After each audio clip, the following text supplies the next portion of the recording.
Hi guys, in this video I'm going to be showing you how to set your in-app notifications. That means how to set your notifications while you are using the app, while you are on a call or while you are texting someone, while you are on it, not while you are off it or when your phone is locked. You have to be using a Viber to see your in-app notifications. So now first we're going to start off by going to our settings. It's going to take us to our Viber settings. Next, we're going to select the third option we have here, notifications. We're going to scroll down. As you can see, you have in-app vibrate, in-app sound, or in-app banner.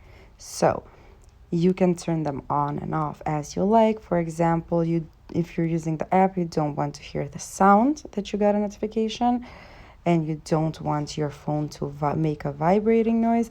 You just want to see a banner like up on your screen that somebody texted you, etc. Even if you don't want to receive any banners, you can always click on it and turn it off. And that's how it's done. Thank you for watching. Do click the like button if this video helped you and subscribe to our channel for more helpful videos. Bye.